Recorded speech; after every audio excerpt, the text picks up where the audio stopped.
Hi, നമസ്കാരം.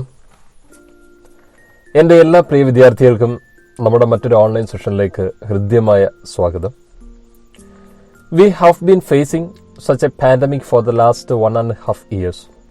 Still, the health authorities giving us the warning that there would be a third wave of the present pandemic COVID-19. We are scared, helpless, pathetic, totally confused and get bored with the present scenario. We don't know what to do.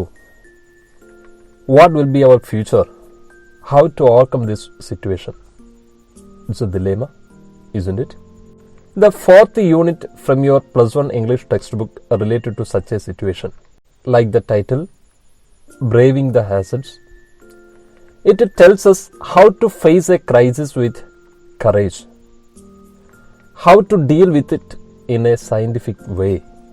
This unit consists of total 3 lessons describing these matters.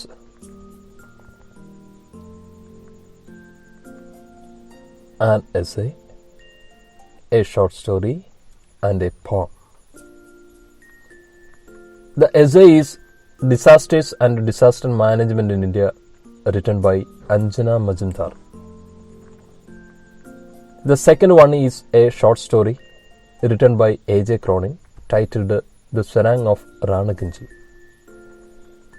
The final one is a poem titled The Wreck of the Titanic, written by Benjamin Peck Keith.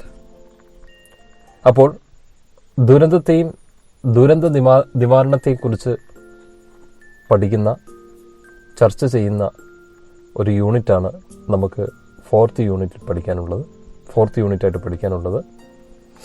അതിൻ്റെ പേര് braving the ഹാസഡ്സ് എന്നാണ്. മൊത്തം 3 ലെസൺസാണ് ഈ യൂണിറ്റിൽ പഠിക്കാനായിട്ടുള്ളത്. First lesson എന്ന് പറയുന്നത് ഒരു essay ആണ്, ഒരു ഉപന്യാസമാണ്. അഞ്ജന മജുംദാർ എഴുതിയതാണ്. ഡിസാസ്റ്റേഴ്സ് ആൻഡ് ഡിസാസ്റ്റർ മാനേജ്മെൻറ്റ് എന്നുള്ളതാണ് ഇതിൻ്റെ ടൈറ്റിൽ. രണ്ടാമത്തെ എന്ന് പറയുന്ന ഒരു ഷോർട്ട് സ്റ്റോറിയാണ്, എഴുതിയിരിക്കുന്നത് A.J. Cronin. The serang of Ranaganji എന്നാണ് അതിൻ്റെ പേര്. അടുത്തതെന്ന് പറയുന്നത് ഒരു പോമാണ്. അതിൻ്റെ പേര് the wreck of the Titanic. നമുക്കറിയാം, ടൈറ്റാനിക് എന്ന് പറയുന്ന ഷിപ്പിനെ കുറിച്ചും, ലോകത്തെ ഏറ്റവും വലുപ്പമേറിയ, ഏറ്റവും ആഡംബരപൂർണ്ണമായിട്ടുള്ള ഷിപ്പ്, അതിൻ്റെ ആദ്യ യാത്രയിൽ തന്നെ ഒരു ഐസ്ബെർഗുമായിട്ട് കൂട്ടിമുട്ടി പൂർണ്ണമായിട്ടും തകർന്നു പോകുന്ന ഷിപ്പിനെ കുറിച്ചുള്ളൊരു ഫിലിം തന്നെയുണ്ട്. അപ്പോൾ ആ ഒരു ഡിസാസ്റ്റർ ഭംഗിയായിട്ട് പ്രസൻറ്റ് ചെയ്യുന്ന ഒരു പോമാണ് the wreck of the Titanic എന്ന് പറയുന്നത്. എഴുതിയിരിക്കുന്നത് ബെഞ്ചമിൻ പെക്ക് കീത്താണ്. ഓക്കെ, ഇതാണ് നമ്മൾ ഇന്ന് പഠിക്കാൻ പോകുന്ന യൂണിറ്റിൻ്റെ മൊത്തത്തിലുള്ളൊരു സ്ട്രക്ചർ എന്ന് പറയുന്നത്. So let's go through the second lesson from this unit, the serang of Ranaganji. This is an excerpt from the autobiographical novel of A.J. Cronin, Adventures in 2 Worlds. It's an anecdote from his real experience as a surgeon in the Royal Navy. അപ്പോൾ നമ്മൾ ഇന്ന് പഠിക്കുന്നത് ശരിക്കും braving the ഹാസഡ്സ് എന്ന് പറയുന്ന യൂണിറ്റിലെ second lesson ആയിട്ടുള്ള short സ്റ്റോറിയാണ് ദ സെറാങ് ഓഫ് റാണഗഞ്ചി. എഴുതിയിരിക്കുന്നത് A.J. Cronin ആണ്. This is an excerpt from his autobiographical novel Adventures in 2 Worlds. A.J. Croninൻ്റെ ആത്മകഥാപരമായിട്ടുള്ള നോവലായിട്ടുള്ള അഡ്വഞ്ചേഴ്സ് ഇൻ 2 വേൾഡ്സ് എന്ന് പറയുന്ന നോവലിൽ നിന്ന് എടുത്തിട്ടുള്ള ഒരു ചെറിയ പോർഷനാണ്, an extract ആണ് നമുക്ക് പഠിക്കാനായിട്ടുള്ളത്. ഇത് ശരിക്കും it's an anecdote from his real experience as a surgeon in the Royal Navy. ഇതൊരു ഷോർട്ട് സ്റ്റോറി ആണെങ്കിലും ഇറ്റ്സ് ആൻ anecdote. ശരിക്കും ഒരു anecdote-ആണ്. anecdote means A real incident in once life. ഒരാളുടെ ജീവിതത്തിൽ യഥാർത്ഥമായിട്ട് നടന്നൊരു സംഭവം, അതിനെയാണ് anecdote എന്ന് പറയുന്നത്. അപ്പോൾ A.J. ക്രോണിൻ്റെ ജീവിതത്തിലുണ്ടായ, അദ്ദേഹം റോയൽ നേവിയിൽ ചീഫ് സർജനായിട്ട് സെർവ് ചെയ്യുമ്പോൾ ഉണ്ടായ ഒരു റിയൽ എക്സ്പീരിയൻസ് ആണ് ശരിക്കും ഇതിൻ്റെ ഒരു പ്രതിപാദ്യ വിഷയം എന്ന് പറയുന്നത്. This story is about a voyage from Liverpool to Kolkata during the British rule in India. It tells us how the author, Mr. A.J. Cronin, and the hero of the story, Mr. Hassan, managed to overcome the outbreak of smallpox, one of the deadliest disease in the past, in the mid of their voice. ഇതിൻ്റെ ഒരു backdrop എന്ന് പറയുന്നത്, ഈ സ്റ്റോറിയുടെ ഒരു backdrop എന്ന് പറയുന്നത്, it's a voyage, ഒരു voyage ആണ്. Voyage means a journey by sea, കടലിലൂടെയുള്ള യാത്ര. അപ്പം കടലിലൂടെയുള്ള യാത്രയാണ്. It started from Liverpool to Kolkata. ലിവർപൂളിൽ നിന്ന് ആരംഭിച്ച് കൊൽക്കത്തയിലേക്കുള്ള യാത്രയാണ്. During the British rule in India. ബ്രിട്ടീഷുകാർ ഇന്ത്യ ഭരിക്കുന്ന സമയത്താണ് ഈ ഒരു സംഭവം നടക്കുന്നത്. അപ്പോൾ ഈ ഒരു യാത്രയിൽ the story tells how the author mister A.J. Cronin and the hero of the story mister Hassan. അപ്പം ഈ സ്റ്റോറിയുടെ രചയിതാവായിട്ടുള്ള മിസ്റ്റർ A.J. Croninനും അതോടൊപ്പം തന്നെ ഈ സ്റ്റോറിയുടെ കേന്ദ്ര കഥാപാത്രമായിട്ടുള്ള mister ഹസനും managed to overcome the outbreak of smallpox, one of the deadliest diseases in the past, in the mid of their voyage. How they managed the outbreak of smallpox during their voyage. അവരുടെ യാത്രക്കിടയിൽ അവിടെ ശരിക്കും ഒരു എപ്പിഡമിക്കിനെ അവർക്ക് face ചെയ്യേണ്ടതായിട്ട് വരുന്നു. Epidemic എന്ന് പറഞ്ഞു കഴിഞ്ഞാൽ ഇപ്പോൾ നമ്മൾ കാണുന്ന പോലെ തന്നെ COVID-19 പോലെ തന്നെ ഒരു പകർച്ചവ്യാധിയാണ്. COVID-19 ഒരു പാൻഡമിക്, മഹാമാരിയായിട്ട് മാറിയിരുന്നുവെങ്കിൽ ഇതൊരു എപ്പിഡമിക് ആയിരുന്നു, പകർച്ചവ്യാധിയായിരുന്നു. ഈ മഹാമാരി പോലെ തന്നെ അത്രയും ഡെഡ്ലിയസ്റ്റ് ആയിട്ടുള്ള ഒരു ഡിസീസ് ആയിരുന്നു ഒരു കാലത്ത് സ്മോൾ പോക്സ് എന്ന് പറയുന്നത്. വസൂരി എന്നാണ് ഇതിന് മലയാളത്തിൽ പറയുന്നത്. നമ്മൾ പഴയ ഫിലിമുകളും ബുക്സും ഒക്കെ വായിച്ചു കഴിഞ്ഞാൽ അതിൽ നിന്ന് നമുക്ക് മനസ്സിലാക്കാൻ കഴിയും വസൂരി എത്രത്തോളം സിവിയർ ആയിട്ടുള്ളൊരു ഡിസീസായിരുന്നു എന്നുള്ളത്, എത്രത്തോളം ഡെഡ്ലി ആയിരുന്നു, എത്രത്തോളം സിവിയർ ആയിരുന്നു എന്നുള്ളത് നമുക്ക് മനസ്സിലാക്കാനായിട്ട് കഴിയും. ഒരു കാലത്ത് നോ ക്യൂർ, നോ മെഡിസിൻ, അതായത് ചികിത്സയോ ചികിത്സിച്ച് ഭേദമാക്കാനോ കഴിയാത്ത ഒരു അസുഖമായിരുന്നു എന്തെന്ന് പറയുന്നത് വസൂരി എന്ന് പറയുന്നത്. അപ്പോൾ ആ വസൂരിയെ അതിഭംഗിയായിട്ട് നമ്മുടെ ഓഥറായിട്ടുള്ള A.J. Croninനും ഈ സ്റ്റോറിയുടെ പ്രധാന കഥാപാത്രമായിട്ടുള്ള ഹസനും മാനേജ് ചെയ്യാനും അതിനെ തരണം ചെയ്യാനുമായിട്ട് കഴിഞ്ഞു എന്നുള്ളതാണ് ഇതിനകത്ത് പറയുന്നത്. The title the serang of Ranaganji means, the serang means a petty officer in the ship. Ranaganji is the name of the ship in which the author and the hero traveled. ഈ ഷിപ്പിലായിരുന്നു ശരിക്കും നമ്മുടെ ഓഥറും ഇന്നത്തെ കേന്ദ്ര കഥാപാത്രമായിട്ടുള്ള മിസ്റ്റർ ഹസനും യാത്ര ചെയ്തിരുന്നത്. There are 4 important characters in this story. They are Mr. Hassan, Miss Jo Smith, Dr. A.J. Cronin and Mr. Hambel. Mr. Hassan was the Serang of the ship. Serang means the petty officer. Then the another one is Miss Jo Smith. She was a passenger in the ship. ഷിപ്പിലെ ഒരു യാത്രികയായിരുന്നു miss ജോ Smith. ശരിക്കും ഈ story start ചെയ്യുന്നത് ജോ സ്മിത്തിൻ്റെ ഒരു റിമാർക്കോട് കൂടിയാണ്. Mister ഹസനെ നോക്കിയുള്ള ഒരു ridiculous ആയിട്ടുള്ളൊരു remark miss ജോ Smith നടത്തി. അതിലൂടെയാണ് ഈ സ്റ്റോറി സ്റ്റാർട്ട് ചെയ്യുന്നത്. Then doctor A.J. Cronin, the chief physician of the ship. ഷിപ്പിലെ പ്രധാന ഫിസിഷ്യനായിരുന്നു. And the final one is the captain mister Hample, the captain of the ship. ഷിപ്പിലെ ക്യാപ്റ്റനായിട്ടുള്ള ഹാമ്പിളാണ് 4ാമത്തെ ക്യാരക്ടർ എന്ന് പറയുന്നത്. Let's see the summary of this story. The ship Ranaganji sets the background of the story. It started its journey from Liverpool in Britain and on the way to Kolkata in India. It was a stout old tub with white officers and entirely native Indian crew. there were so many and different type of passengers such as tourists, pleasure seekers, and Anglo-Indian army who came with their wives and families in the ship. A.J. Cronin was the physician of the ship. Hamble was the captain. Hassan was the boatswain. അപ്പോൾ ശരിക്കും ഈ സ്റ്റോറിയുടെ ഒരു backdrop set ചെയ്തിരിക്കുന്നത് ഷിപ്പിലാണ്. ലിവർപൂളിൽ നിന്നും കൊൽക്കത്തയിലേക്ക് യാത്ര തിരിച്ചിരിക്കുന്ന റാണഗഞ്ചി എന്ന് പറയുന്ന ship. ഇത് ശരിക്കും നല്ല വലിപ്പമുള്ള ഒരു പഴയ ഷിപ്പാണ്. ഇതിനകത്ത് വൈറ്റ് ഓഫീസേഴ്സ് ആണുള്ളത്. അതിനകത്തെ ക്രൂ, കപ്പൽ ജോലിക്കാരെന്ന് പറയുന്നത് ശരിക്കും നേറ്റീവായിട്ടുള്ള ഇന്ത്യക്കാരാണ്.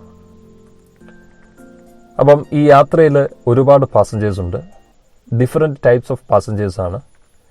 ടൂറിസ്റ്റുകളുണ്ട്, പ്ലഷർ സീക്കേഴ്സ് ഉണ്ട്, ആംഗ്ലോ ഇന്ത്യൻ ആർമി ഓഫീസേഴ്സ് ഉണ്ട്, അവരുടെ വൈഫ്സ് ഉണ്ട്, ഫാമിലീസ് ഉണ്ട്. പിന്നെ നമ്മുടെ ചീഫ് ഫിസിഷ്യനായിട്ടുള്ള A.J. ക്രോണിൻ, ക്യാപ്റ്റനായിട്ടുള്ള മിസ്റ്റർ ഹാമ്പിള്, ബോട്ട്സ്വൈനായിട്ടുള്ള മിസ്റ്റർ ഹസൻ, ഇങ്ങനെ ഒരു നിര തന്നെ അടങ്ങുന്ന passengers. The voyage started in a calm, clear weather. Everybody was so happy and they enjoyed the journey so much. They passed the Strait of Gibraltar, Mediterranean Sea, Port Said, Red Sea and barren rocks of Aden. When they reached the Arabian Sea, there was an outbreak of smallpox. അപ്പോൾ ശരിക്കും യാത്രയുടെ തുടക്കം ഏറ്റവും pleasant ആയിട്ട് തന്നെയായിരുന്നു. Calm clear weather ആയിരുന്നു, പ്രശാന്ത സുന്ദരമായിട്ടുള്ള അന്തരീക്ഷം. എല്ലാ പാസഞ്ചേഴ്സും വളരെ ഹാപ്പി ആയിരുന്നു. They enjoyed the journey so much. യാത്രയെ ഒരുപാട് അവർ ആസ്വദിച്ചു.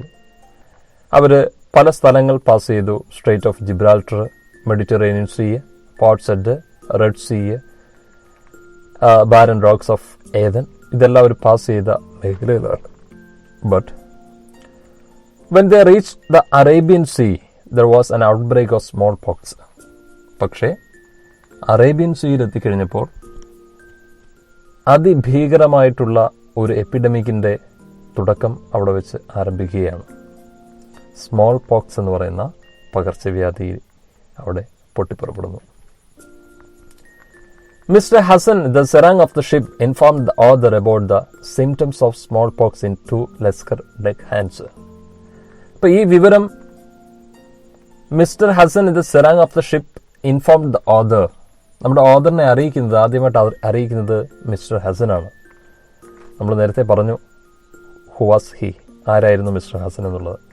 ഹി വാസ് ദ ബോട്ട്സ്വൈൻ ആയിരുന്നു. The petty officer in the ship, ഷിപ്പിലെ പെറ്റി ഓഫീസർ. അദ്ദേഹമാണ് ഷിപ്പിലെ 2 ലെസ്കർ ഡെക്ക് ഹാൻഡ്സിന് ഇതിൻ്റെ സിംറ്റംസ്, സ്മോൾ പോക്സിൻ്റെ സിംറ്റംസ്, ലക്ഷണങ്ങളുണ്ട് എന്നുള്ളത് നമ്മുടെ ഓഥറിനെ അറിയിക്കുന്നത്. As the author was inexperienced, he was shocked and tried to hint the captain about the gravity of the situation. Author ശരിക്കും ഒരു ഇൻഎക്സ്പീരിയൻസ്ഡ് ആയിട്ടുള്ള, പ്രൊഫഷണലി ഒരു ഇൻഎക്സ്പീരിയൻസ്ഡ് ആയിട്ടുള്ള ആളായിരുന്നു. Means he just started his career. അദ്ദേഹത്തിൻ്റെ കരിയർ അങ്ങോട്ട് start ചെയ്തിട്ടേ ഉള്ളൂ. അപ്പോൾ ഇത്രയും വലിയൊരു സീരിയസ് സിറ്റുവേഷനെ ഫേസ് ചെയ്യേണ്ടതായിട്ട് ഇതുവരെ അദ്ദേഹത്തിന് വന്നിട്ടില്ല. അപ്പോൾ അങ്ങനെയുള്ളൊരു സാഹചര്യത്തിൽ ഒരു ഷിപ്പിൽ വെച്ച് കടലിൻ്റെ നടുക്ക്, കരയുമായിട്ട് യാതൊരു ബന്ധവുമില്ലാതെ ഒരു ഷിപ്പിൽ വെച്ച് അവിടെയുള്ള ലീസ്റ്റ് ഫെസിലിറ്റീസ്, അതായത് വളരെ ഏറ്റവും കുറഞ്ഞ ഫെസിലിറ്റീസ് മാത്രം, സൗകര്യങ്ങൾ മാത്രമുള്ള ഒരു ഷിപ്പിൽ വെച്ച് ഒരു വലിയ, ആ കാലഘട്ടത്തിൻ്റെ ഒരു ഡെഡ്ലിസ്റ്റ് ആയിട്ടുള്ള എപ്പിഡമിക്കിനെ ഫേസ് ചെയ്യുക എന്ന് പറയുന്നത് എ ഹൊറിബിൾ വൺ. ശരിക്കും ഒരു ഭീഷണി തന്നെയായിരുന്നു. A real threat.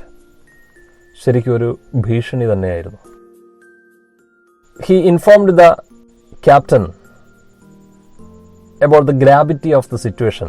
He informed the captain the seriousness of the situation. ആ ഒരു സിറ്റുവേഷൻ്റെ ഗൗരവം എന്താണെന്നുള്ളത്, ശരിക്കും തീവ്രത എന്താണെന്നുള്ളത് ശരിക്കും നമ്മുടെ ക്യാപ്റ്റനെ നമ്മുടെ ഓഥർ അറിയിക്കുന്നു. As they were in the mid of the sea, the situation was so dangerous. They had to deal with the epidemic with the least facilities available in the ship. Captain was helpless and he asked him to keep the matter in secret as it would create panic among the passengers. നമ്മുടെ ക്യാപ്റ്റനും വളരെ helpless ആയിരുന്നു. ഈ വിവരം അറിഞ്ഞ ഉടനെ captain നമ്മുടെ ഓഥറിൻ്റെ അടുത്ത് ആവശ്യപ്പെടുന്നത് ഈ ഒരു വിഷയം രഹസ്യമായി വെക്കണം. കാരണം ഇങ്ങനൊരു വിഷയം അറിഞ്ഞു കഴിഞ്ഞാൽ മറ്റുള്ള പാസഞ്ചേഴ്സിന് അതൊരു ഭയമുണ്ടാക്കും എന്നുള്ളൊരു പേടി നമ്മുടെ ഓഥറിനുണ്ടായി. അങ്ങനെ മറ്റുള്ളവർ പാനിക്ഡ് ആയി കഴിഞ്ഞു കഴിഞ്ഞാൽ അത് വലിയൊരു ദുരന്തത്തിലേക്ക് എത്തുമെന്നുള്ള ക്യാപ്റ്റൻ്റെ ആ ഒരു സമചിത്തതയോടെയുള്ള ഇടപെടൽ ആയിരുന്നു അവിടെ നമുക്ക് കാണാൻ കഴിഞ്ഞത്. Then he suggested the name of Hassan to the author for his assistance. ഇത്രയും പറഞ്ഞു കഴിഞ്ഞിട്ട് അദ്ദേഹം ഹസൻ്റെ പേര് നമ്മുടെ ഓഥറിന് സജസ്റ്റ് ചെയ്യുകയാണ്, അദ്ദേഹത്തെ ഹെൽപ്പ് ചെയ്യാനായിട്ട്.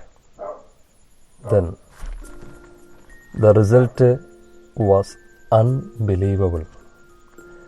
പിന്നീടുണ്ടായതെല്ലാം ഒരു ചരിത്രമായിരുന്നു. അവിശ്വസനീയമായിട്ടുള്ള ഫലമായിരുന്നു പിന്നീട് കിട്ടിയത്. They together managed the situation well. ഓഥറും നമ്മുടെ ഹസനും കൂടെ ആ ഒരു സിറ്റുവേഷനെ വളരെ ഭംഗിയായിട്ട് മാനേജ് ചെയ്തു. There was a solution from Hassan for the shortage of the facilities in nursing and isolating the afflicted persons. ആ ഷിപ്പിലുണ്ടായിട്ടുള്ള അഫ്ലിക്റ്റഡ് പേഴ്സൺസ്, രോഗബാധിതരായിട്ടുള്ള ആൾക്കാരെ ഐസൊലേറ്റ് ചെയ്യാനായിട്ടുള്ള പ്രശ്നങ്ങൾ, അവരെ പരിചരിക്കുന്നതിലെ പ്രശ്നങ്ങൾ. പക്ഷേ ഇതിനെല്ലാം ഒരു സൊല്യൂഷൻ മിസ്റ്റർ ഹസനിലുണ്ടായിരുന്നു. ഹസനിൽ നിന്നും നമ്മുടെ ഓഥറിന് കിട്ടി. അപ്പോൾ വളരെ മാനേജ് ചെയ്യാൻ വളരെ ബുദ്ധിമുട്ടുള്ളൊരു സാഹചര്യമായിരുന്നു ശരിക്കും ആ വസൂരി ആ ഷിപ്പിലുണ്ടാക്കിയത്. പക്ഷേ അതിനെ ഭംഗിയായിട്ട് മാനേജ് ചെയ്യാനും ഓവർകം ചെയ്യാനും നമ്മുടെ ഓഥറിന് കഴിഞ്ഞു. ചീഫ് ഫിസിഷ്യൻ എന്നുള്ള രീതിയിൽ അത് ഒറ്റ ഒരാളുടെ സഹായത്തോടു കൂടി മാത്രമാണ്, മിസ്റ്റർ ഹസൻ്റെ സഹായത്തോടു കൂടി മാത്രം.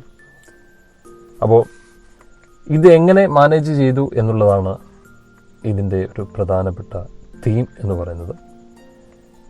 Okay, let's check the details of each characters in detail.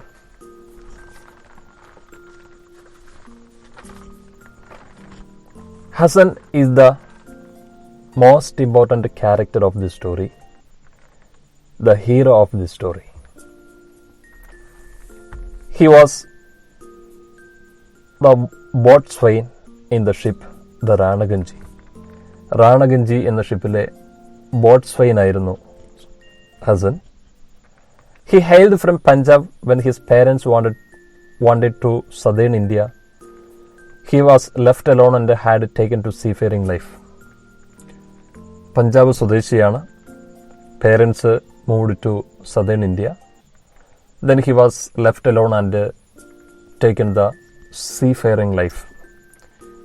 Parents southern റീജിയനിലേക്ക് പോയി കഴിഞ്ഞപ്പോൾ തനിച്ചാക്കപ്പെടുകയും അങ്ങനെ സീഫെയറിംഗ് ലൈഫ് തിരഞ്ഞെടുക്കുകയും ചെയ്ത ഒരു വ്യക്തിയായിരുന്നു മിസ്റ്റർ ഹസൻ എന്ന് പറയുന്നത്.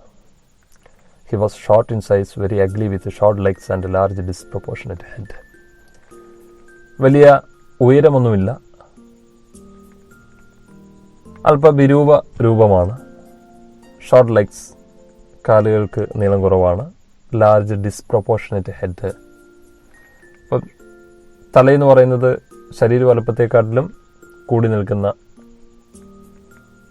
ശരീര വലുപ്പത്തിൻ്റെ അനുപാതത്തിലുള്ള തലയല്ല ഉള്ളത്. അപ്പോൾ മൊത്തത്തിലൊരു ugly figure.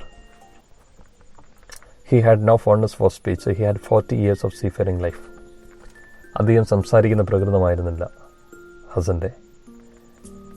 He had 40 years of seafaring life. ശരിക്കും അയാളുടെ കടൽ ജീവിതം എന്ന് പറയുന്നത് ഒരു 40 വർഷത്തെ അനുഭവമാണുള്ളത്.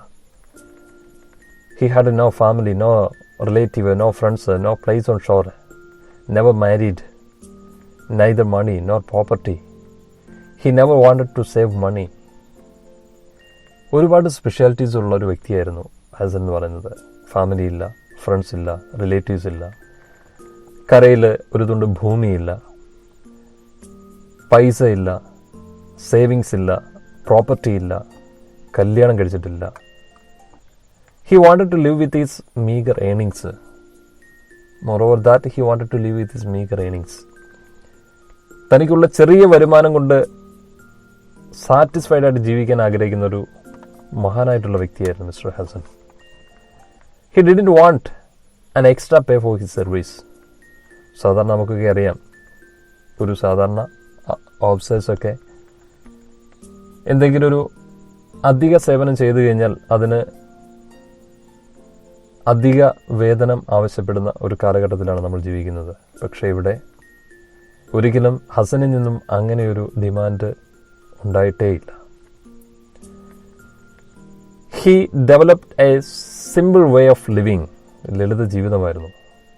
Was so courageous, self-controlled, dedicated and duty-bound. ഭയങ്കര ധൈര്യശാലി, ആത്മനിയന്ത്രണമുള്ള ആൾ, ആത്മസമർപ്പണമുള്ള ആൾ, ഡ്യൂട്ടി ബൗണ്ട്, പ്രതിബദ്ധതയുള്ള ആളുമായിരുന്നു. അപ്പോൾ എന്തൊക്കെയാണ് അദ്ദേഹത്തിൻ്റെ പ്രധാന പ്രത്യേകതകൾ എന്ന് പറയുന്നത്? Courageous, self controlled, dedicated and duty bound. With these features Hassan was so helpful to the author. ഈ ഒരു ഗുണഗണങ്ങൾ കൊണ്ട് നമ്മുടെ ഓദറിനെ സംബന്ധിച്ച് ഹസൻ ഒരുപാട് ഉപകാരിയായിട്ട് മാറി. He was really a reliable man. ഒരു ആശ്രയിക്കാൻ കഴിയുന്ന, അധികമായി ആശ്രയിക്കാൻ കഴിയുന്ന ഒരു വ്യക്തിയായിരുന്നു ശരിക്കും ഓദറിനെ സംബന്ധിച്ച് mister Hassan. While they were facing the epidemic, he was ready to undertake any risk to do his duty. തൻ്റെ ജോലി ചെയ്യുമ്പോൾ എന്ത് റിസ്ക് ഏറ്റെടുക്കാനും അദ്ദേഹം തയ്യാറായിരുന്നു. He offered his complete help to take care of the afflicted persons,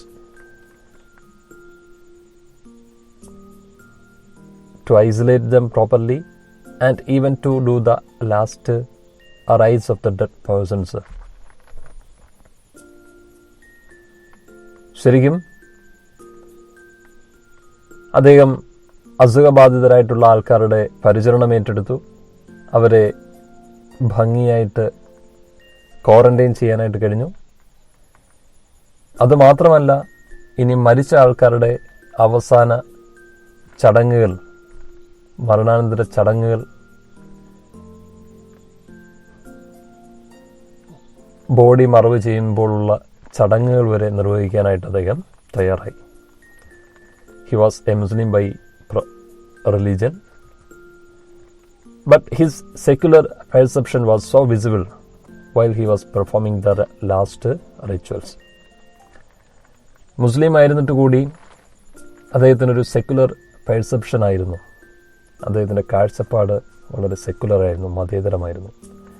അപ്പോൾ അദ്ദേഹം dead bodies മറവ് ചെയ്യുന്ന സമയത്ത് അവരുടെ അന്ത്യ ഉപചാര ചടങ്ങുകൾ നിർവഹിക്കുമ്പോൾ ആ ഒരു സെക്കുലർ വ്യൂ നമുക്ക് കാണാനായിട്ട് കഴിഞ്ഞിരുന്നു. എങ്ങനെയായിരുന്നു? He read short passages from Ramayana before the bodies of Hindus were cast overboard at midnight. അർദ്ധരാത്രി സമയത്തായിരുന്നു ഡെഡ് ബോഡികൾ ഷിപ്പിന് വെളിയിലേക്ക്, കടലിലേക്ക് എറിഞ്ഞു കളയുന്നത്. അപ്പോൾ ആ സമയത്ത് ഹൈന്ദവരായിട്ടുള്ള ആൾക്കാരുടെ ഡെഡ് ബോഡികൾ കടലിലേക്ക് എറിയുമ്പോൾ രാമായണത്തിൽ നിന്നുള്ള ചെറിയ പാസേജുകൾ അദ്ദേഹം വായിക്കുമായിരുന്നു. He was not selfish, not eager to earn wealth and fame.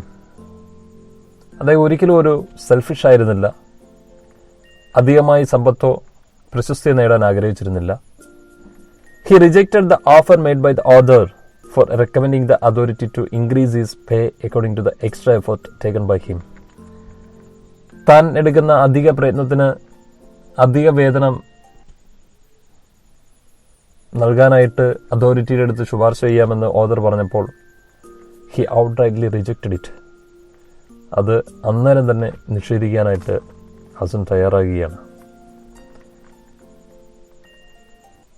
The captain of the ship had a good faith on him. He was a finest man according to the captain. His character shows a great fact that outward beauty is no matter in assessing a person's quality.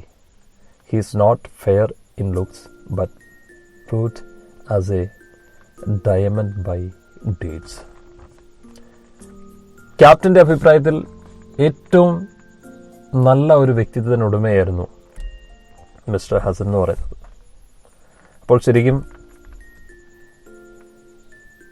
ഒരാളുടെ ശരീരഭംഗിയല്ല അയാളുടെ ഗുണഗണത്തെ നിർണ്ണയിക്കുന്നത് എന്നുള്ള ഒരു വലിയ പരമാർത്ഥം തെളിയിക്കുന്ന ക്യാരക്ടറായിരുന്നു ശരിക്കും ഹസൻ്റെ എന്ന് പറയുന്നത്. ഹസൻ ശരിക്കും ക്യാരക്ടർ വൈസ് ഒരു ഡയമണ്ട് തന്നെയായിരുന്നു. രൂപത്തിൽ അഗ്ലി ആയിരുന്നു എങ്കിലും, വിരൂപനായിരുന്നു എങ്കിലും ക്യാരക്ടർ വൈസ് ഒരു ഡയമണ്ട് തന്നെയായിരുന്നു. അപ്പോൾ ഇതായിരുന്നു ഹസൻ്റെ ക്യാരക്ടർ സ്കെച്ച് എന്ന് പറയുന്നത്. ഇനി നമുക്ക് ബാക്കിയുള്ള ക്യാരക്ടേഴ്സിനെ ചെക്ക് ചെയ്യാം. അടുത്ത പ്രധാനപ്പെട്ട കഥാപാത്രം, the next important character in the story is doctor A.J. Cronin. He is the author and another important character in the story. He was the physician and in charge of health in the ship.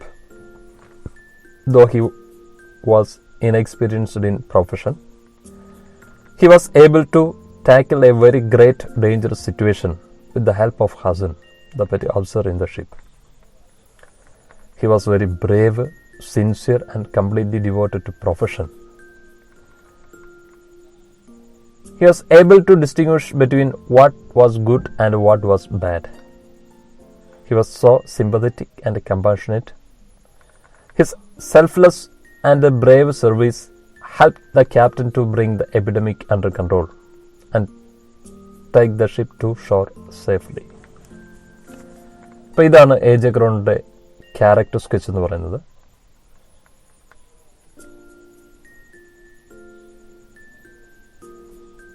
Then Miss Job Smith, another important character. The story begins with the ridiculous remark made by this passenger, Miss Job Smith. She was one of the passengers in the ship Ranaganji, a social promoter. Though she was over 30, but got up in a dashing style to look younger. She was a snob, a thrusting person, bored and selfish. She judged people by their physical appearance. ഇത്രയാണ് miss job സ്മിത്തിൻ്റെ പ്രത്യേകതകൾ. ഷിപ്പിലെ ഒരു പാസഞ്ചറായിരുന്നു, social പ്രൊമോട്ടറാണ്, ഏകദേശം 30 വയസ്സിന് മുകളിൽ പ്രായമുണ്ട്, പക്ഷേ വളരെ ചെറുപ്പമാണെന്ന് തോന്നിപ്പിക്കാനായിട്ട് ആ ഒരു സ്റ്റൈൽ മെയിൻറ്റെയിൻ ചെയ്തിരുന്നു. പിന്നെ ഒരു പൊങ്ങച്ചക്കാരിയായിരുന്നു. തൻ്റെ അഭിപ്രായം ഒരു സ്നോബ് ആൻഡ് ത്രസ്റ്റിംഗ് പേഴ്സൺ, തൻ്റെ അഭിപ്രായം മറ്റുള്ളവരെ അടിച്ചേൽപ്പിക്കുന്ന പ്രകൃതക്കാരി. ബോർ ആൻഡ് സെൽഫിഷ്, സ്വാർത്ഥയായിരുന്നു. ആൾക്കാരെ അവരുടെ രൂപത്തിലൂടെ അളക്കാൻ ശ്രമിച്ചിരുന്ന ഒരു വ്യക്തിയായിരുന്നു. The next important character is Hamble, Captain Hamble. He is another important character in the story. He was a strict disciplinarian, about 55 years old, just and fair-minded officer. He was able to find the good qualities of Mr. Hassan. He helped the author in facing the difficult situation by suggesting Hassan for his assistance.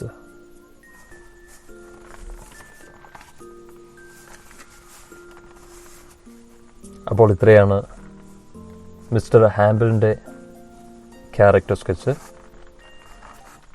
അപ്പോൾ നമ്മൾ we have discussed the details of 4 important characters in the story. അപ്പോൾ ഈ പറഞ്ഞ കാര്യങ്ങളെല്ലാം focus area based ആയിട്ടുള്ള points ആണ്. നിങ്ങൾ ശരിക്കും ഈ സ്റ്റോറിയുടെ സമ്മറി മനസ്സിലാക്കണം, ഈ ക്യാരക്ടർ സ്കെച്ചുകൾ ഓരോന്നും മനസ്സിലാക്കണം. അപ്പോൾ ഈ ലെസൻ്റെ ഏറ്റവും വലിയൊരു പ്രത്യേകത എന്ന് പറഞ്ഞാൽ ഇതിനകത്ത് ക്യാരക്ടേഴ്സാണ് ഇമ്പോർട്ടൻ്റ് ആയിട്ടുള്ളത്. ഇതിനകത്ത് ക്യാരക്ടർ സ്കെച്ചാണ് കൂടുതൽ എക്സാമിന് ചോദിക്കാൻ സാധ്യതയായിട്ടുള്ളത്. അപ്പോൾ അത് ഭംഗിയായിട്ട് പഠിച്ചെടുക്കാനായിട്ട് ശ്രമിക്കുക. എല്ലാവർക്കും a lot of thanks. Okay,